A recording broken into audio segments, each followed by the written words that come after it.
The heart of every man craves a great adventure, but life doesn't usually feel that way. Jesus speaks of narrow gates and wide roads, but the masculine journey is filled with many twists and turns. So how do we keep from losing heart while trying to find the good way when life feels more like a losing battle than something worth dying for? Grab your gear and come on a quest with your band of brothers who will serve as the guides in what we call the masculine journey. The masculine journey starts here now. Oh man, are we on a quest for this show today on the masculine journey? We may go where no man has chosen to go before. You just segue from one old show to the other. Yeah, there you go. The challenge we have for you today on the masculine journey is we've been working through these pillars of the masculine journey. What are the foundations of the masculine journey? And we've got Dennis with us. We got Big Jim Graham with us, and we got Sam on the phone. Sam, week one was what? That was faith, Robbie, the foundation of faith, which we called a pillar initially, and then we said the faith in Jesus Christ and the faith in that relationship with him has to be your foundation. Yeah, without that, you got nothing to build on, so to speak. So we got that one, and then the second week we did what, Dennis? Hope. And so you might guess that after faith and hope, today's show we're going to be talking about. We can go with the Old Testament, the King James, and say charity, but love. Or not. There you go. Chesed. And so, as I said, we're on a quest. As one of the questions that Sam put to all of us on this quest for love is one of the challenges for men is being able to accept love. And almost what stands in the way from you being able to receive love. And so we're going to fire right out of the chute with a clip that you may not expect from a movie that you may not expect. It's called The Perks of Being a Wallflower, which, a lot of us here can relate to that. But anyway, a little unusual movie. In this particular story, we have a young man who's shy. And as you might guess, there was a girl that he was very, very interested in. And he's trying to figure out why she keeps dating the wrong guy. And so he goes to Mr. Anderson's, and we get the chance to see not only what happens with Mr. Anderson, but in a little while he's going to have a discussion with her and find out all sorts of things that we all can ponder. Mr. Anderson, can I ask you something? Yeah. Why do nice people choose the wrong people to date? Are we talking about anyone specific? Well, we accept the love we think we deserve. Can we make them know that they deserve more? We can try. I had lunch with Craig today. Yeah? He said he was sorry and that I was right to break up with him. I'm driving away and just feeling so small. Just asking myself, why do I and everyone I love pick people who treat us like we're nothing? We accept the love we think we deserve. Then why didn't you ever ask me out?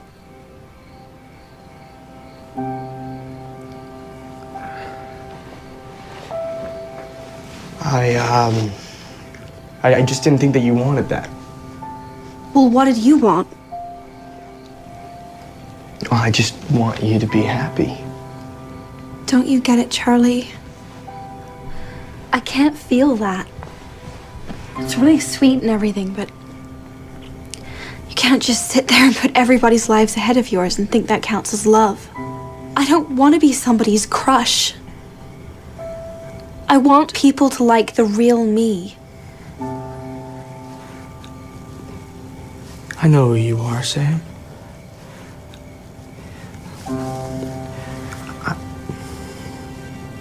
I know I'm quiet. And I know I should speak more. But if you knew the things that were in my head most of the time, you'd know what it really meant.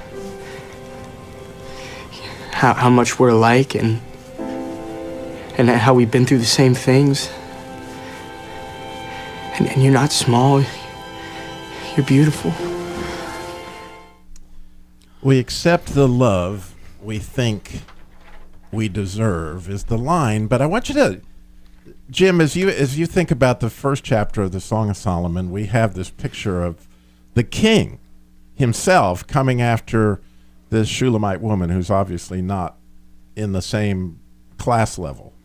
And she says something really remarkable in that first chapter that I can never get out of my heart. It sticks in there like, it's just an amazing thing she says. She says, "Dark am I, don't stare at me." And she's saying that because she's struggling. I'm not worthy of your love. Right. To accept the love that, and she doesn't think we deserve that. And, you know, just picture with me for a second, Jim, that you really are standing there with Jesus right this minute and he's willing to throw his arms around you. How does that feel? Wow. It's overwhelming, and just the thought of it, that the creator of the universe would even care that I existed, much less love me enough to die for me. And how I'll probably say, wait, no, stop, I don't deserve that. Yeah. And Sam, I don't, and we don't. This is a struggle for men right here, isn't it, Sam? You know, it really is, Robbie. I think that, you know, for men, there's lots of reasons we struggle with it, but, you know, we can struggle with it from our Heavenly Father because we never saw any evidence of it from our earthly father. Mm-hmm. I mean, there's lots of things that we've talked about on other shows that it can impact it.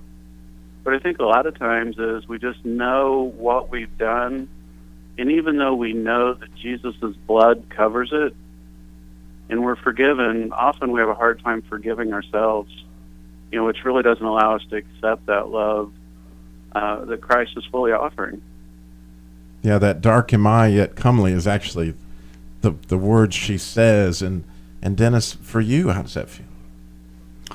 Well, I think it hits very close to home for me in terms of struggling with that, and I think that, wow, it's the first picture that I got when you were talking to Jim was and Sam will relate to this, is the Wayne's World clip where they're down and going, "We're not worthy, we're not worthy," and that's the way I feel. But I felt about that in other relationships too, in my life, because of struggles I've had with self-forgiveness of I'm not worthy of your love. Well, that clip was easy to listen to in a way, and inviting and thought-provoking, and I would love to just spend a lot of time on this. I don't want to be your crush. I can't feel that, and that's a whole part of love that I hope we can get into another show, and maybe we can pull from that clip again. Mm-hmm. But this next clip will not be easy to listen to. It's very emotional, and here we have somebody rejecting, somebody offering.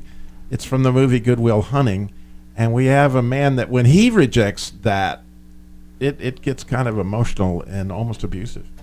Don't tell me about my world. Don't tell me about my world. I mean, you just want to have your little fling with, like, the guy from the other side of town and just sit around with the other trust fund babies and talk about how you went slumming too once.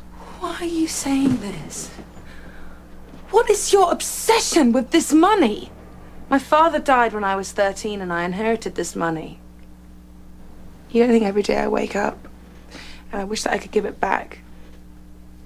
That I would give it back in a second if it meant I could have one more day with him. But I can't, and that's my life, and I deal with it. So don't put on me when you're the one that's afraid. I'm afraid. What am I afraid of? What am I afraid of? You're afraid of me. You're afraid that I won't love you back. You know what? I'm afraid too. I want to give it a shot, and at least I'm honest with you. I'm not honest with you? No, what about your 12 brothers?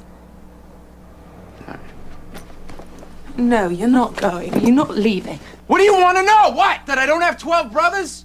Yeah. That I'm an orphan? No, Yeah. you don't want to hear I that. didn't know no, that. you don't want to hear that. You don't I want to hear didn't that I know got it. cigarettes put out of me when I was a little kid. I didn't know That this isn't surgery that could stab me. You don't want to hear that, Skylar. I don't do want to don't hear tell that. me you want to hear that. Because I want to help you. Because I want Help to be. me? What do I got? A sign on my back that says save me? No. Do I look like I need that? No, God, I just want to be with Don't- you. I love you. don't me, don't you- I love you. I want to hear you say that you don't love me. Because if you say that, then I won't call you. And I won't be in your life. I don't love you.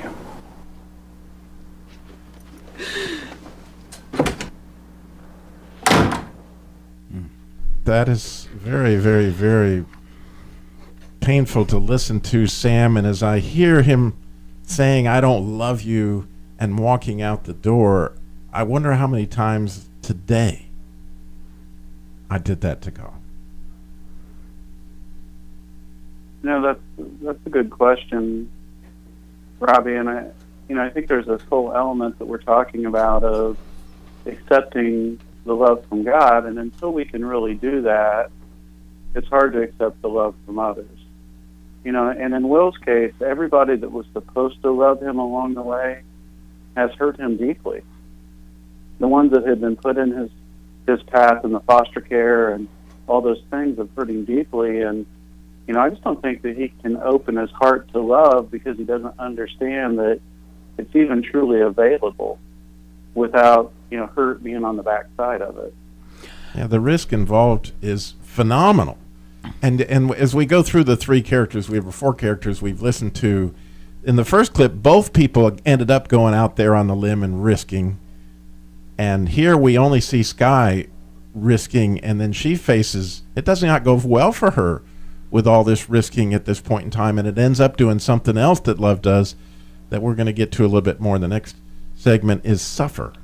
She is in a great deal of suffering, but the love there is still remarkable. And Dennis, you had something to...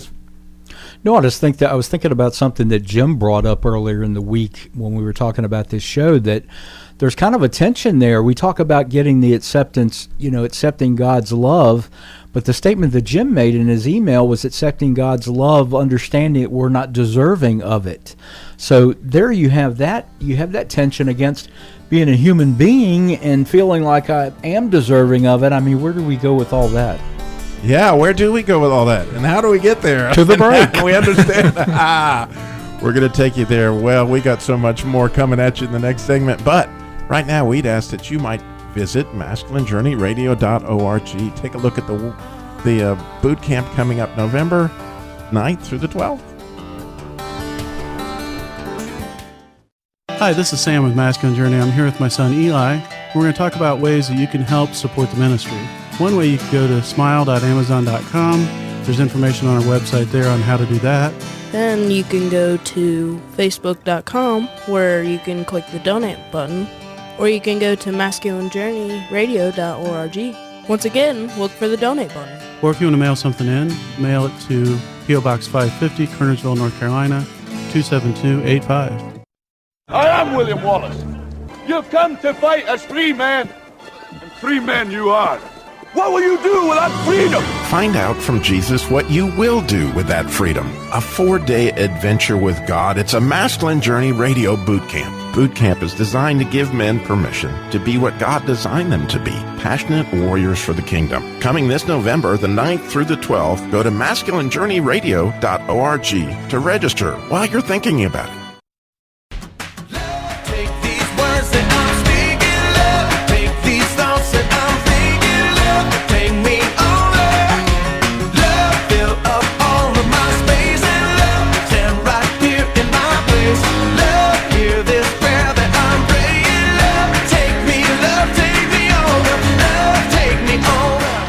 It's one of the pillars of the masculine journey. Today we are on pillar number 3. We have done faith, we've done hope, and today we land here on love. And Dennis, that song speaks to you?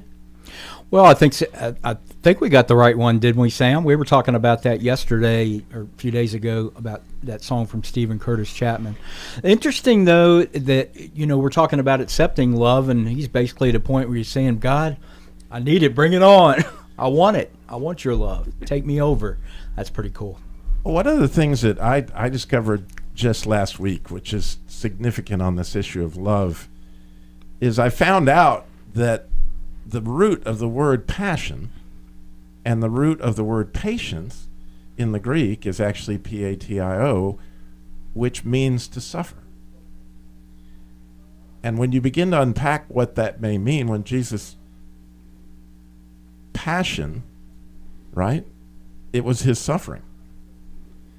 And when Paul describes what love is in 1 Corinthians 13, very familiar passage, the very first thing he actually says in the Greek is love suffers long.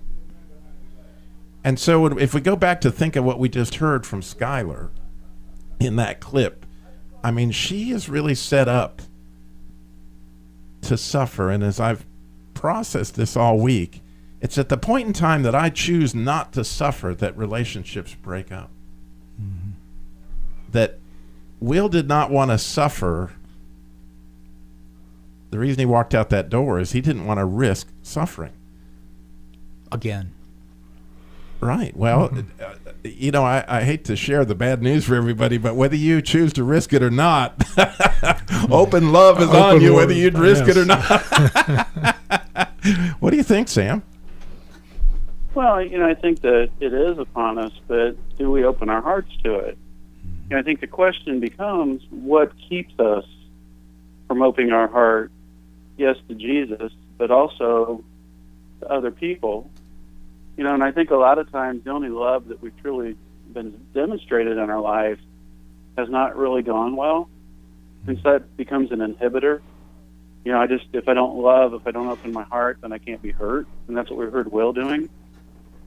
But it also chokes all the life out of you. Because there's no life without love.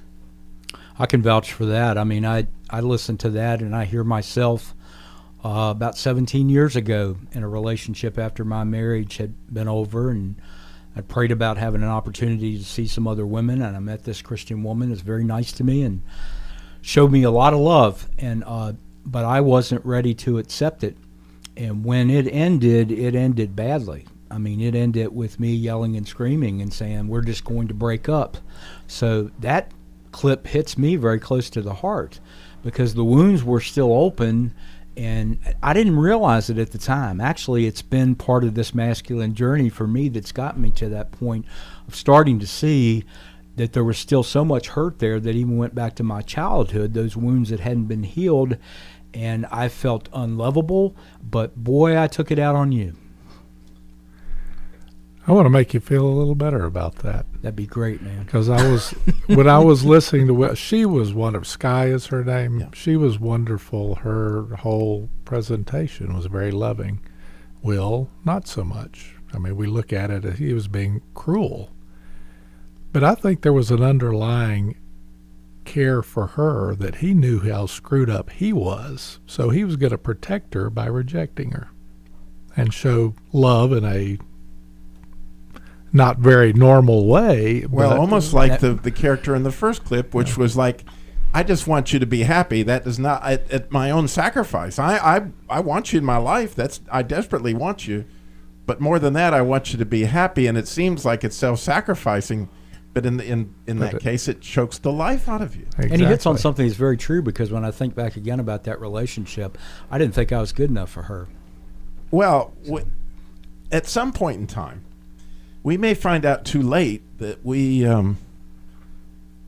didn't look at this exactly right. And so, Dennis, we have this amazing clip from... Now, when I heard it was coming from the TV show MASH, I had low expectations, but you blew me away with this, well, Dennis. You didn't watch it enough, man, because there was a lot of stuff there. And Sam and I had actually talked about a couple of MASH clips. And this is when, Hawkeye is he's the love doctor in MASH, and he's always the one going after the ladies. But this one particular woman had really struck a nerve in his heart and opened his heart. So she takes a long walk after a date that they have, and she ends up getting run over and dying. So he's giving you the eulogy, and it's interesting to hear where Hawkeye goes with this. Millie Carpenter was 27 when she died. Not many of us knew her very well. And that's our loss, because she was really somebody worth knowing. I'm sorry to say that I didn't really know her myself very well until last night when Father Mulcahy suggested that I read her diary. I got to know Millie Carpenter in those pages. Let me tell you about her. I'll start with the fudge. It was a big box, but Millie only gave one piece to each nurse. That was typical. She didn't seem to share much with anybody. Well, I know now that Millie gave the rest of that fudge to the wounded at post-op. She was working on the night shift, so no one was around to see it. I guess none of us really saw Millie. We thought she was kind of distant and unfriendly. In fact, she looked upon us with a kind of awe that we've done our jobs for so long and so well. She could have told us that, but she wasn't able to. Because it wasn't as some of us thought that she was uncaring, but it was because, as Millie wrote so often, she was shy. She was just too shy to express her deepest feelings. She could write them to herself, but she couldn't say it to us. I wish she had, because if she had, I might have felt for her before what I feel for her now. And I've learned something from her. See, I'm a lot like Millie. I'm not shy. I cover up my feelings with jokes, and I don't tell the people I care about the most important thing that I can tell them, that I do care. It's too late for Millie to change. That's sad, but maybe we can take a page from her diary. And I'd like to start right now and let a little of what I feel show through the cracks, through the wisecracks. To all the people here who I've sweated with and endured with, you're very important to me, and I hope I do a better job of letting you know it. And to those closest to me who mean so much to me, Colonel Potter, Father Mulcahy, Klinger, Margaret, Charles, and Beach, I love every one of you. And goodbye, Millie. Yeah, that's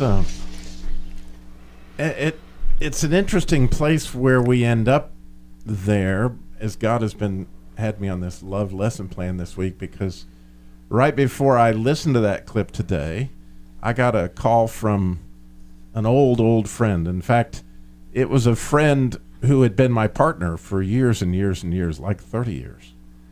And you may know my story is that I lost a dealership in Moxville through employee theft and whatever, and it led to some really difficult choices that had to be made on how we were going to spend what little money we had to try to stay in business or pay the IRS and all these kind of things. And he got so mad at me in a heated argument while we're trying to figure out a way to save our lives in the business that he walked out.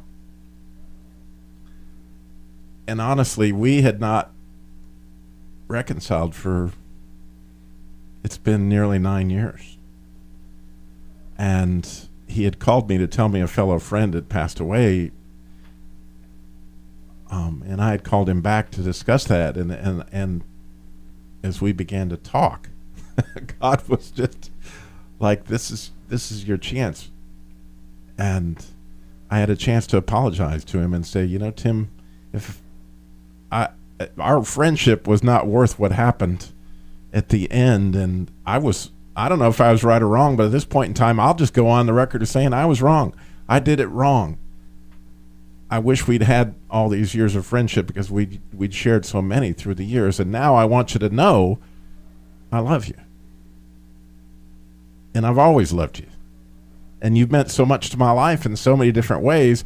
And it's interesting, as I listened to Hawkeye in that, you see, you feel life. You feel love, and you feel life in being shared. It's a great way to feel in it, Dennis. Well, I think he lost it in this particular case. And Sam, we talked about some of this stuff. For one thing, Hawkeye was very selfish most of the time when it came to women. It was really what was in it for him and what he was after. But this woman kind of broke him down a little bit in terms of her passing. And sometimes it takes, we can get back to the suffering aspect.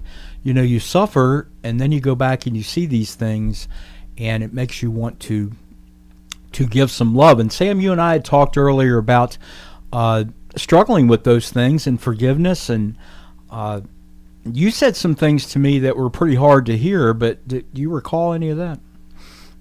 I do, Dennis, and I just, as your friend that loves you, I called you out on, not being able to forgive yourself. Yeah.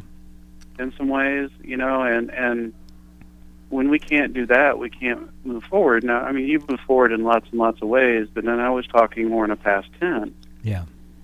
But it was on this topic, and it gave us a really good conversation. And as I've been thinking about this, is we can't give what we don't allow ourselves to receive. Mm-hmm. We can have a heart to give love to other people and want to, but until we really know the context of receiving it, we really can't do it as cleanly or as completely as we need to. Yeah. And Jim, I can see him. He's jumping at the. He got something for us. I don't want to miss out on that Jim grin on his face. Well, it really goes back to something that I picked up from Michael Card, is that, and Jesus said it, it's we don't even experience love until we've loved the unlovable. And we are the unlovable to God, and we're loved by him. But Jesus said, if you love those that love you, big deal. I mean, I'm paraphrasing, but the ultimate love comes when we are giving love to another that has no reason to expect that love and does not deserve it at all. That's an amazing line. Well, we just thank you for putting up with us loving the unlovable long enough to listen to this podcast, this show today. We certainly would ask you to join us at masculinejourneyradio.org. We have this boot camp coming up in November. It would be so thrilled to share that time with you. The Covenant of Silence, actually, where you get a chance to go be with God. Again, go to masculinejourneyradio.org. We would love to see you there.